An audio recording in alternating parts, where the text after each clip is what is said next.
PNS bakal dapat kenaikan uang pensiun hingga 20 juta rupiah per bulan. Berikut skemanya.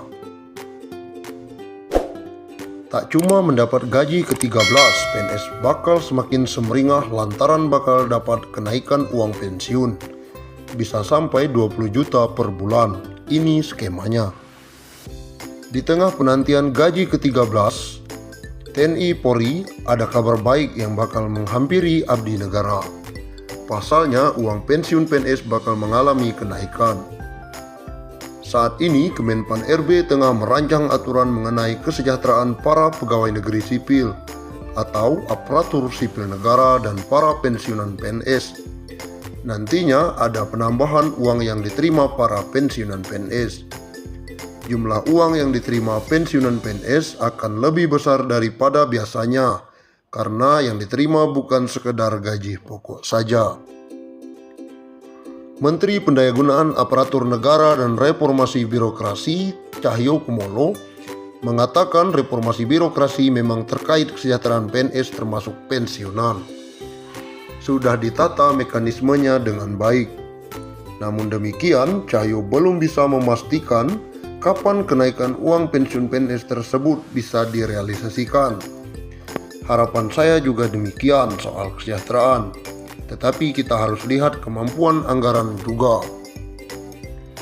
Cahyo menambahkan dirinya belum berani memastikan kapan pastinya akan ada kenaikan. Pasalnya uang saat ini belum membaik akibat imbas wabah virus corona atau COVID-19. Soal kapan, ya mari kita berusaha dan berdoa. Semoga pertumbuhan ekonomi ke depan semakin membaik. Dan saya belum berani memastikan kapan terrealisasi. Pemerintah diketahui memang sudah lama berniat mengubah skema uang pensiun bagi pegawai negeri sipil. Namun karena hingga kini belum juga rampung pembahasannya, maka statusnya saat ini masih dalam kajian.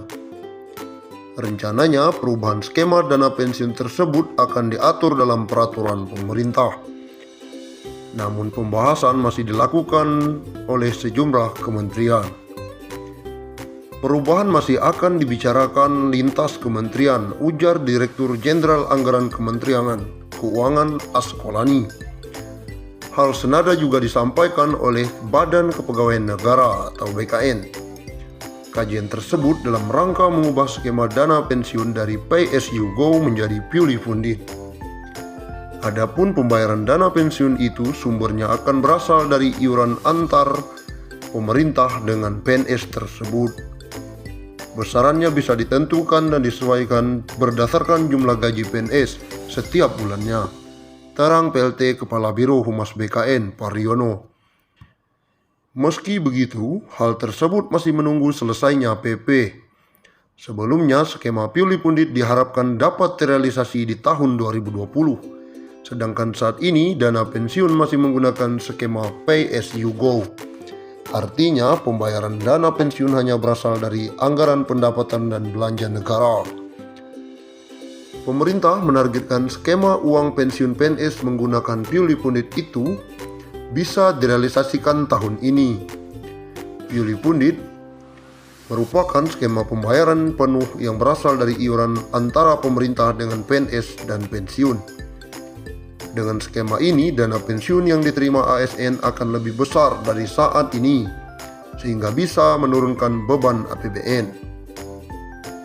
Mengacu catatan Kementerian Pendayagunaan Aparatur Negara dan Reformasi Birokrasi, dengan skema purely funded, maka dana pensiun yang diterima aparatur sipil negara kalangan eselon 1 bisa mencapai 20 juta per bulan. Jumlah itu jelas melonjak dibandingkan dengan realisasi saat ini yang hanya sebesar 4,5 juta sampai 5 juta. Menurut Sri Mulyani, penanganan wabah virus corona memang masih jauh dari kata selesai. Upaya pemerintah yang terus bekerja keras mengendalikan penyebaran makhluk tak kasat mata itu juga menyedot anggaran yang tak sedikit. Tak tanggung-tanggung, Presiden Joko Widodo telah meminta Menteri Keuangan Sri Mulyani untuk memotong anggaran lembaga negara agar segera dialihkan untuk penanganan COVID-19. Tentu saja kondisi itu berdampak pada kesejahteraan aparatur sipil negara, baik pegawai negeri sipil, anggota TNI, dan Polri. Kini mereka tengah menanti gaji ke-13. Gaji 13 akan diberikan pada pertengahan tahun. Meski demikian, sejauh ini belum ada kepastian tanggal pencairan. Kementerian Keuangan belum bisa memastikan pencairan gaji ke-13 untuk aparatur sipil negara, TNI dan Polri maupun pensiunan. Direktur Jenderal Anggaran Kemenkeu Askolani mengatakan pemerintah hingga saat ini masih melakukan pembahasan. Sebab pemerintah masih fokus penanganan pandemi COVID-19 serta dampak yang mengikutinya. Hal serupa juga diungkapkan oleh staf ahli Menteri Keuangan bidang komunikasi strategis, Justinus Prastowo. Pihaknya mengaku belum bisa menjawab. Pasalnya pemerintah masih fokus dalam pemulihan ekonomi nasional. Adapun pada tahun lalu, pembayaran gaji ke-13 sesuai jadwal yang ada. Gaji ke-13 tahun ini menghabiskan anggaran 20 triliun. Besaran gaji 13 yakni dengan menjumlahkan beberapa komponen antara lain gaji pokok, tunjangan kinerja atau tukin, dan tunjangan melekat.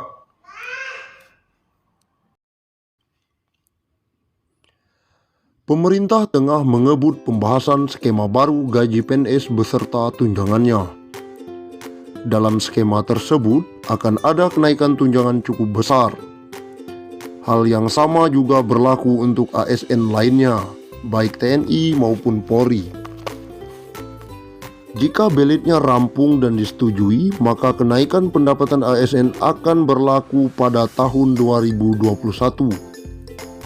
Selama ini, pendapatan bulanan take home pay PNS berasal dari komponen gaji pokok plus berbagai macam tunjangan, di mana tunjangan paling besar abdi negara berasal dari tunjangan kinerja atau tukin.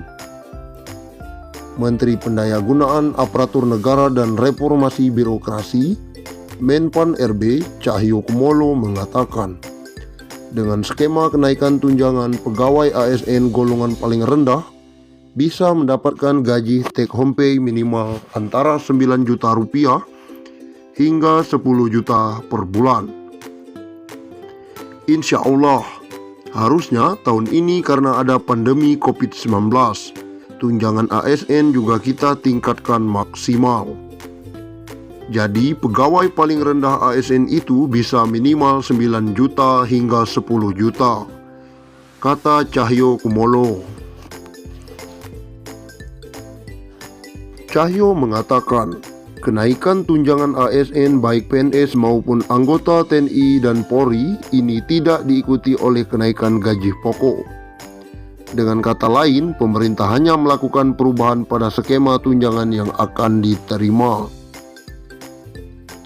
Selama ini, tunjangan terbesar ASN baik PNS maupun TNI Polri berasal dari tunjangan kinerja atau tukin.